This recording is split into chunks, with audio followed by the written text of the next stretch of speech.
The great banquet hall of the Clith Dominion was a place made to impress and intimidate. It was built inside the hollowed shell of a mountain of black glass, with walls that shimmered like oil under the firelight. Hundreds of alien nobles sat on curved stone benches, their scales glittering in shades of blue, green, and bronze. Tall torches spat out slow-burning flame that filled the air with a faint scent of copper and salt.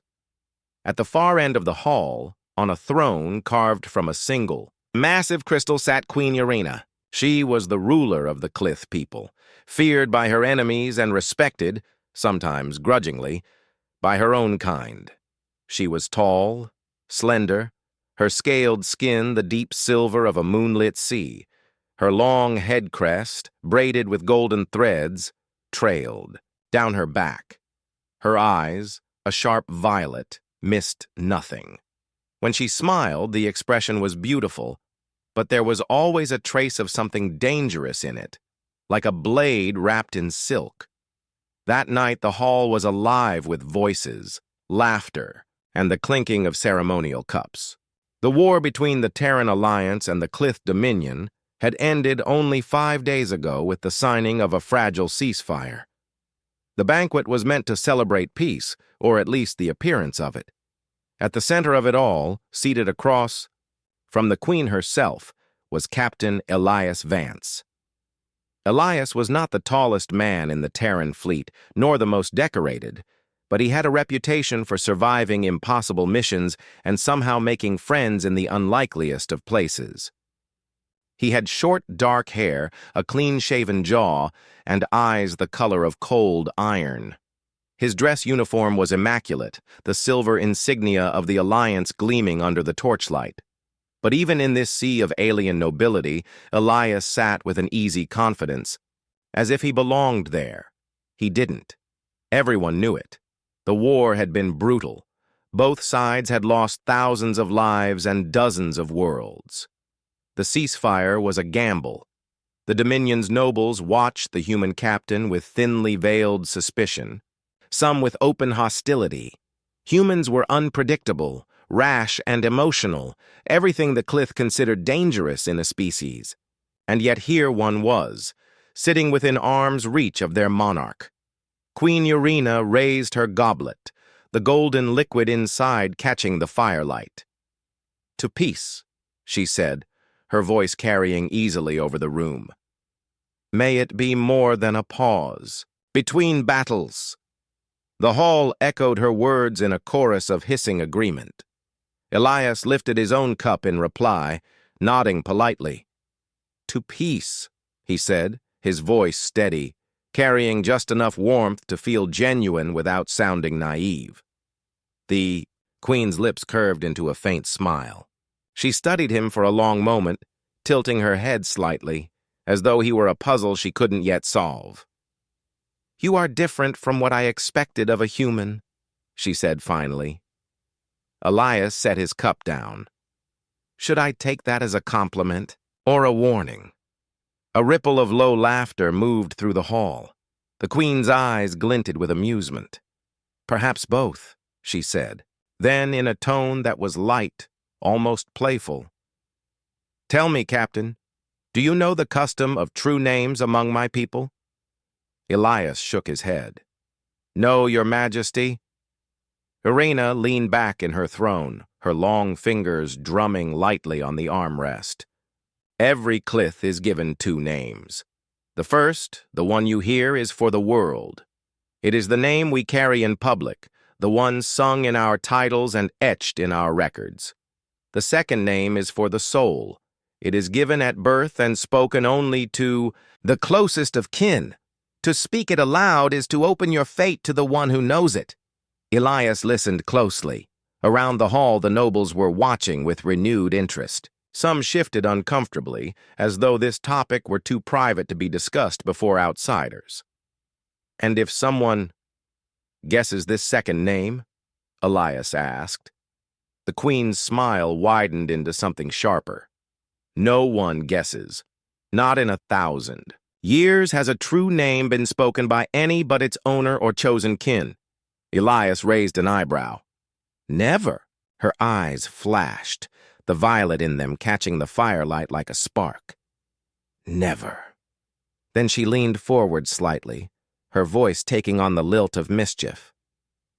If you could guess mine, human, I would make you my consort, and grant your species eternal protection.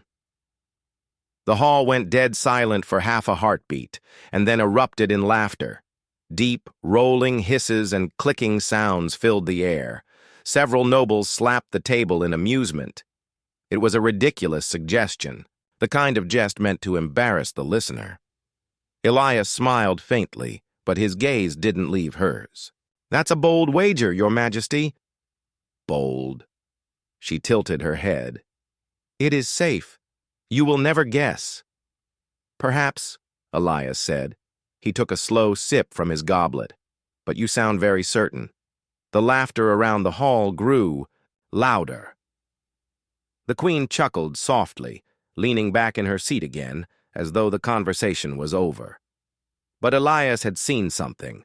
It was quick, just a flicker, but he caught it. In the far corner of the hall, an older Clith noble, his scales faded to a pale blue, had stiffened when Urena mentioned her true name. His four-fingered hands had twitched against the table, and for a moment his eyes darted toward the queen, then away again. The reaction was small, but in a hall where everyone laughed freely, it stood out like a flare in the dark. Elias didn't know what it meant, but he filed it away. The rest of the banquet passed in a blur of toasts, performances, and polite conversation.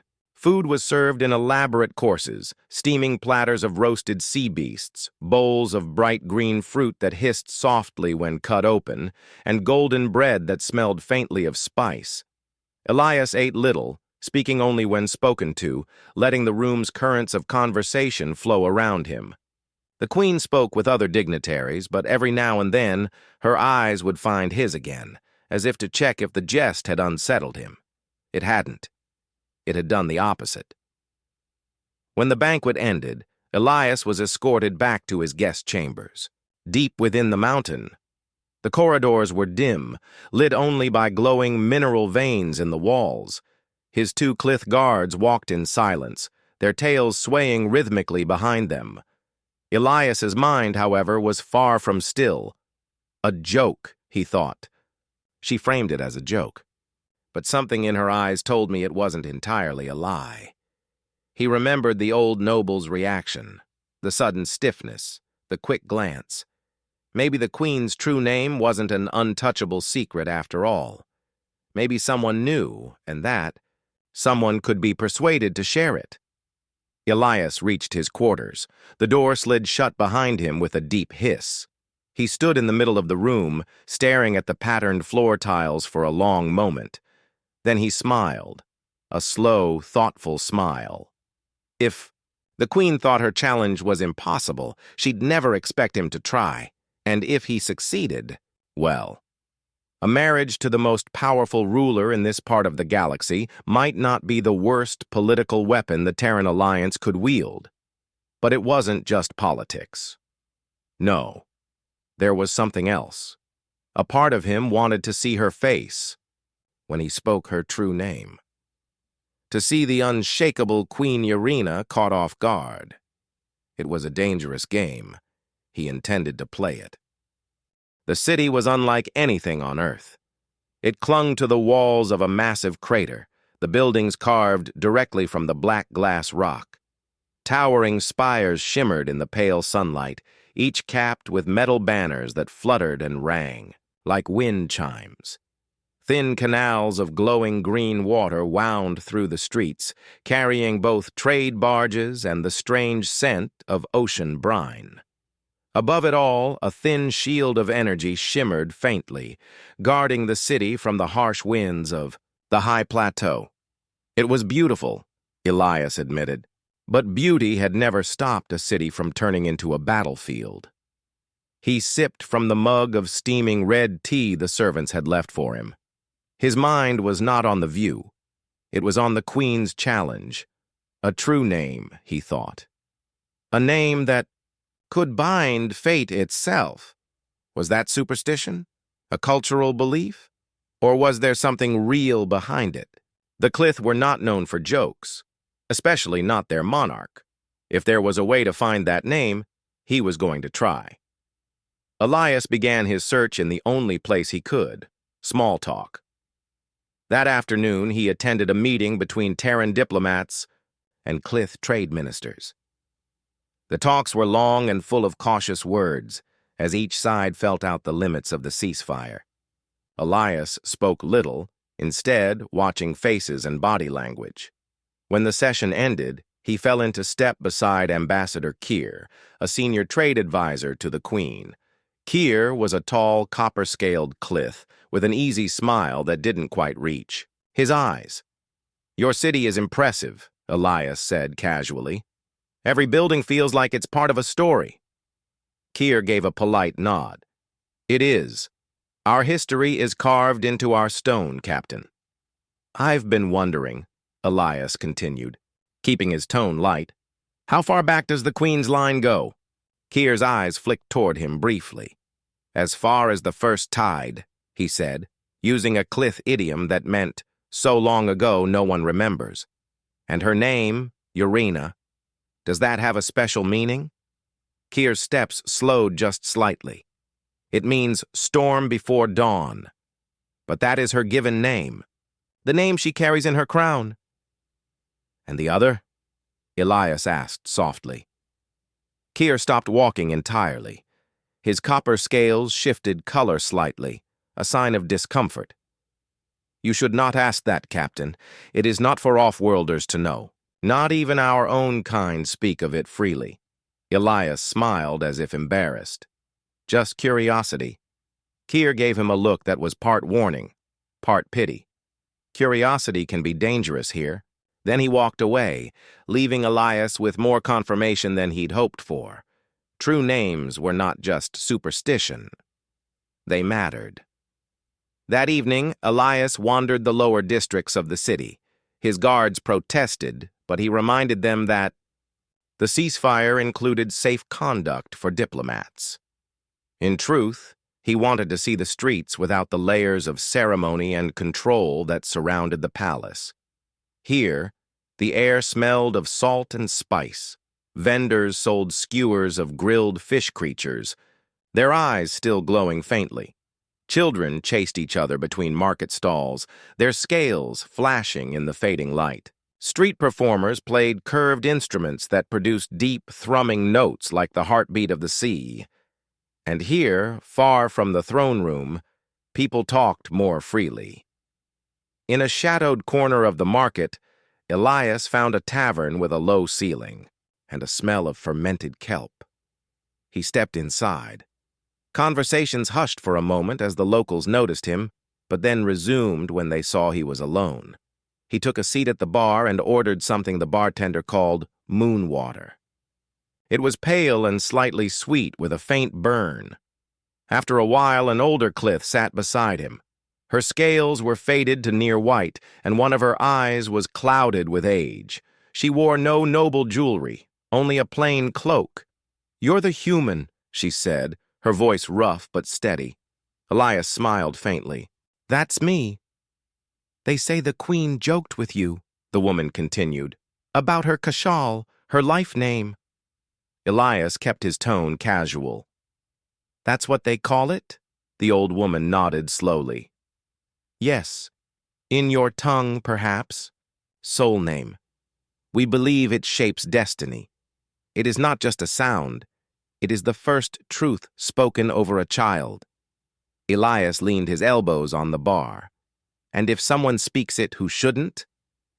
"Then they hold a part of you," she said, her voice dropping. "They can bargain with your spirit, command your loyalty, even change the path of your life." "That sounds powerful," Elias said. "It is. That is why even we do not seek each other's soul names." She paused, her clouded eye turning toward him. "You should not either." Elias smiled politely. "I'll keep that in mind." But in his mind, he was already planning his next move. Later that night, Elias sat in his quarters, the city lights glowing faintly through the balcony doors. He had a data pad in front of him, full of stolen notes from past intelligence briefings.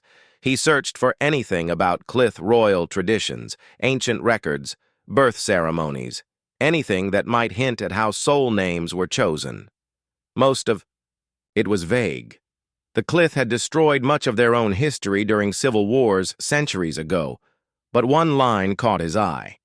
It was from an intercepted transmission between two Clith nobles during the war. The Queen's Kashal is sealed in the vaults beneath the twin moons. Even her enemies could not touch it there. The vaults beneath the twin moons. Elias sat back, thinking. The moons of the Clith homeworld were small and cold, uninhabited except for mining outposts. But if there were vaults, this wasn't just a myth. Her name was recorded somewhere. The next morning, Elias requested a shuttle under the pretense of touring cultural landmarks near the planetary orbit. His request was approved, barely, but with a pair of royal guards to ensure his safety. The shuttle rose from the city and into the thin upper atmosphere. From there, the black and silver curve of the planet stretched below him, and the two moons hung above like pale coins. He directed the pilot toward the smaller of the two, known to humans as Clith Beta. As they approached, Elias saw the surface was covered in jagged ridges of ice and stone. A scattering of buildings clung to the surface, part mining station, part research post. And there, near the terminator line between day and night, he saw it. A circular excavation site, marked with heavy machinery and a faint shimmer of an energy shield. That, Elias said to the pilot, pointing, looks interesting. The guard beside him hissed softly. That area is restricted. Elias smiled faintly.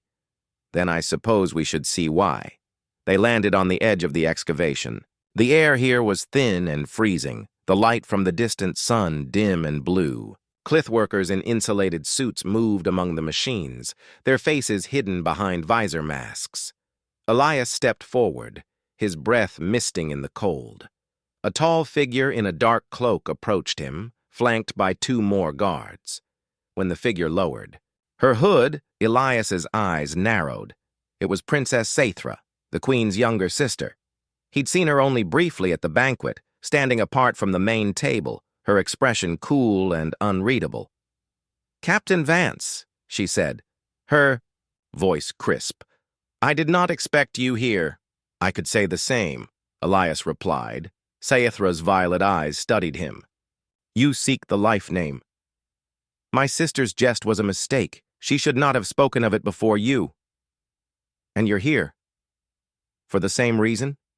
Her smile was thin. "I am here because my sister's reign must end. The name is the key. Speak it before witnesses, and she will be bound to your will or destroyed by the scandal of its revelation." Elias considered her words carefully. "Why tell me this?" "Because you are the only one bold or foolish enough to try, and because I will give you the name if you help me take her throne." The wind howled faintly over the lunar ridges. Elias knew this was dangerous. If the Queen found out, he'd be dead before he could explain. But Saithra's offer was a shortcut he couldn't ignore. "I'll hear your plan," he said finally. Her smile widened just slightly. "Then come with me. The vault awaits." The descent into the moon's vault began with a narrow tunnel cut into the ice. Elias followed Princess Saithra down the slope, his boots crunching over frost. The tunnel walls shimmered faintly under the glow of the portable lights carried by her guards. Cold air wrapped around him like wet cloth. The sound of the surface winds faded until all he could hear was the slow drip of melting ice somewhere deep inside. The further they went, the stranger the walls became. The smooth ice gave way to black stone, stone that was not natural. It had been carved. "This is older than your people's history," Saithra said, her voice low but carrying in the stillness. "Before the Dominion, before our cities, before we were united." Elias ran a hand along the stone. The surface was smooth but covered in shallow grooves, patterns he couldn't read. "This is a tomb," he guessed. "It is a record," she replied. "And within it lies the key to my sister's undoing." The tunnel widened into a circular chamber. In the center stood a sealed gate made from a single slab of crystal, faintly green and glowing from within. Strange symbols spiraled across its surface. Two of Sciethra's guards stepped forward, carrying a device like a curved arch made of metal. They placed it against the gate, and the symbols lit up in a brighter shade. "Only the royal line can open it," she said. She pressed her hand against a hollow in the crystal. The glow spread out from her palm like ripples in water. The slab shuddered once and then slid silently into the floor, revealing a stairway leading down into darkness. Elias followed, his senses sharp. The stairs seemed to go on forever, spiraling, down through layers of rock and ice until the air was warmer, almost humid. The final step opened into a vast cavern. The walls were covered in glowing moss, casting everything in pale green light. Pools of still water reflected the shapes of towering statues, figures of Clith ancestors, their eyes set with gems. And in the center of the cavern stood the obelisk. It was at least 4 meters tall, made from the same green crystal as the gate. The surface was covered in lines of alien script, curling upward like vines. The top was cut into a sharp point that almost touched the cavern ceiling. "This is it," Sciethra said softly. "The record of naming." Elias stepped closer. "It looks like a history book carved into stone." "In a way," she said. "Every ruler's sole name is etched here, in the order of their reign." His eyes scanned the inscriptions, though he couldn't read them. "And Uranus?" Sciethra walked around to the far side of the obelisk and pointed. "Here." Elias saw the name, 4 words in the curling Clith script. He didn't know how to pronounce them, but Sciethra did. "Viewership," she said slowly, each syllable carrying weight.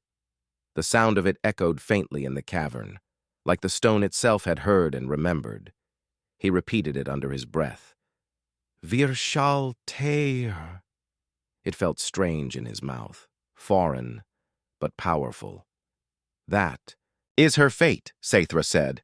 "Speak it before her court, and she will be bound to the one who speaks it, or, if you choose, reveal it to the Dominion's enemies, and her throne will crumble under the shame of weakness."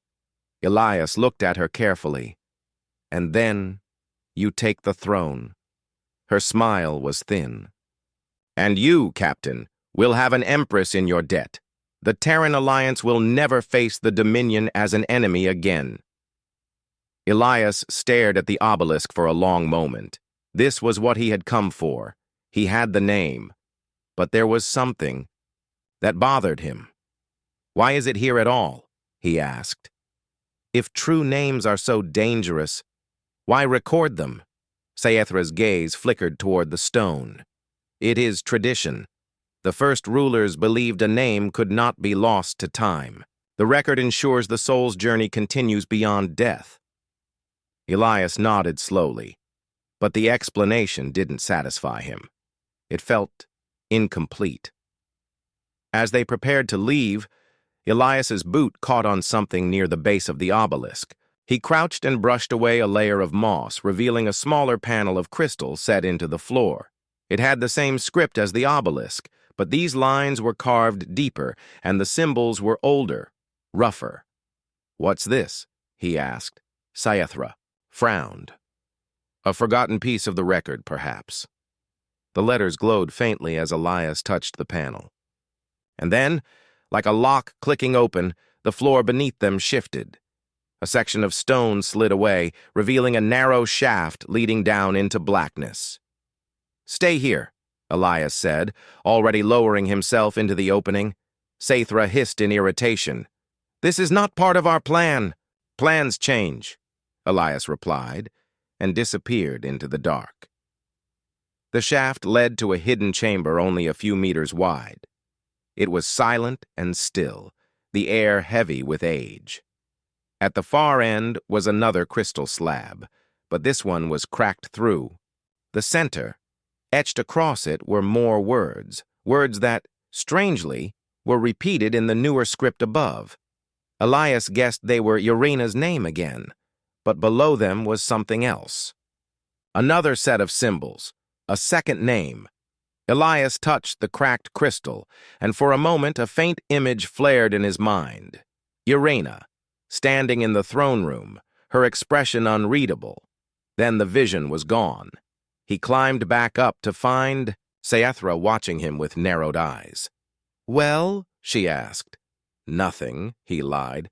"Just an old carving." She studied him for a long moment, but didn't press. They sealed the vault behind them as they left, the crystal gate sliding back into place with a final heavy thud. The cold air of the surface felt sharper now, and Elias noticed the shadows, stretching long across the ice plains. Scifi handed him a small hollow chip. "The name is recorded here as well, in case you forget. But do not lose it, and remember our agreement." Elias took the chip, slipping it into his jacket. "I remember." But as the shuttle lifted off, he wasn't thinking about their deal. He was thinking about that second name and wondering why it had been hidden. That night, in his quarters back in the capital, Elias locked the door and activated the hollow chip. The curling Clith script spun in the air before him, and a soft voice spoke the syllables. "Wir Schalter." He repeated it carefully until it felt natural on his tongue. Then he opened his datapad and compared the symbols to the ones he'd seen in the hidden chamber. They were similar, but not the same. If the first name was the Queen's life name, maybe the second was something else, something even more powerful. Outside his window, the city was quiet under the pale light of the moons. But Elias had the feeling he was being watched, and he was right. Far across the city, in a high tower, Queen Urena stood before a darkened window, looking toward the guest wing where the human captain slept. Her violet eyes glinted faintly in the shadows. The morning sun filtered softly through the wide windows of the Clith royal palace. The halls were alive with murmurs. Whispers traveled quickly. Captain Elias Vance had been caught in the forbidden vault beneath the moons. The Queen's advisors debated fiercely whether to punish him as a spy or to hear him out. In the throne room, Urena sat poised on her crystal seat, her violet eyes sharp as knives. She was dressed in the traditional silver robes of the Clith monarchy, but her usual calm was mixed with something sharper. A hunger, maybe, or a test she was ready to deliver. Her guards stood silent, their scales gleaming under the soft light. Elias was brought before her, his hands bound, but his posture steady. The room was vast, filled with banners and symbols of ancient power, but all eyes were on him, the human who dared to search the secrets of a queen. "Captain Vance," Urena's voice was clear and cold. "You have crossed a line that no diplomat should ever cross." Elias met her gaze without flinching. "I sought only to understand, Your Majesty." The Queen's smile was thin and dangerous. To understand, or to conquer. Behind her, Scifi stood, arms crossed, her expression unreadable. Elias wondered what she was thinking. "Do you know why I challenged you?" Urena asked softly. Elias shook his head. "Because," she said, "knowing a true name gives power over the one who bears it." She leaned forward slightly. "I offered you a choice, a test. Guess my name, and I would marry you. Fail, and you would die." The court gasped. Elias said nothing. "Have you guessed?" The room seemed to hold its breath. Elias glanced at Scifi, who gave a slight nod. "I have," he said quietly. "And?" Urena's voice sharpened. "Speak it now." Elias swallowed. The name felt heavy on his tongue, like a promise, and a curse all at once. "Wir shall tear," he said clearly. The queen's eyes flashed. The room trembled lightly, as if a sudden wind had swept through. "You know the name," she said slowly, "and yet you speak it without fear."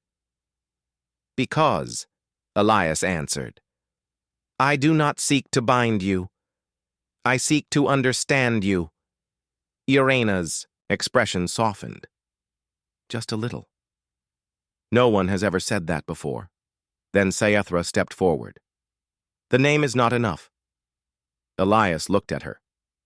"There was a second name." Saethra's eyes darkened. "You saw the hidden name. That is the Kashin, the shadow name. It belongs to those who would overthrow the throne." Elias frowned. "Then why is it hidden in the vault?" "To warn us," Irena said, "and to protect the true soul of the ruler." She turned to the court. "Captain Vance, you have proven your courage and respect, but now you must choose. Use the name and claim my hand, becoming my consort and protector, or walk away, leaving the secret and its power with me." The silence stretched.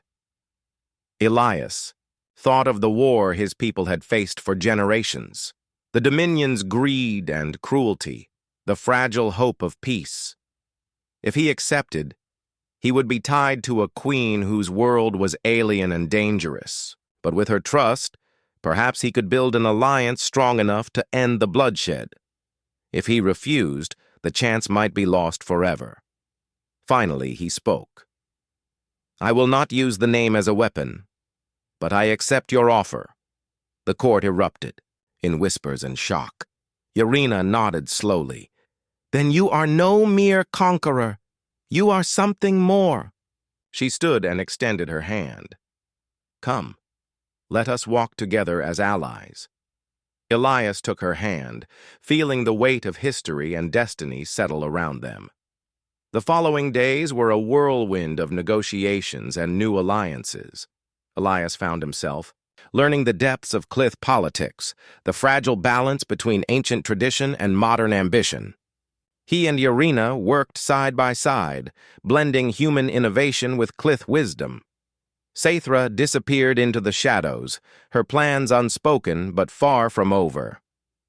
One evening, Elias stood on the palace balcony once again, watching the moons rise.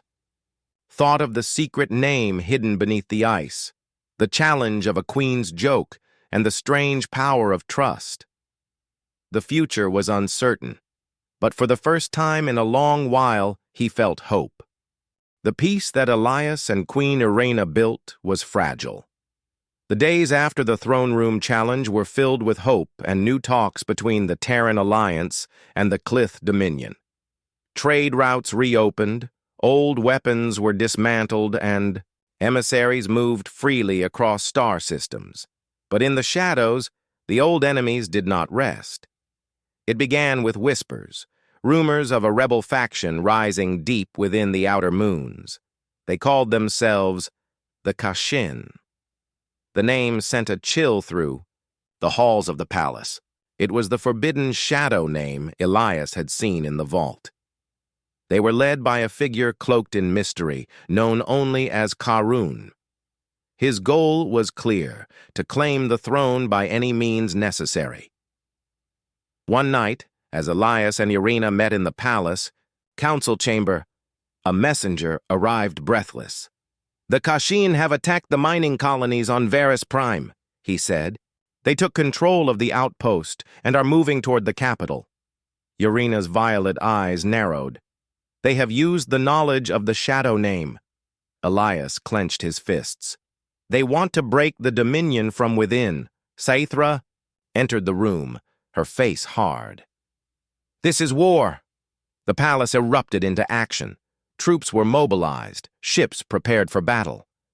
Elias stood at Irena's side, feeling the weight of command. He thought of the name he had sworn to protect, and how it had been used to threaten the fragile peace. The battle came fast.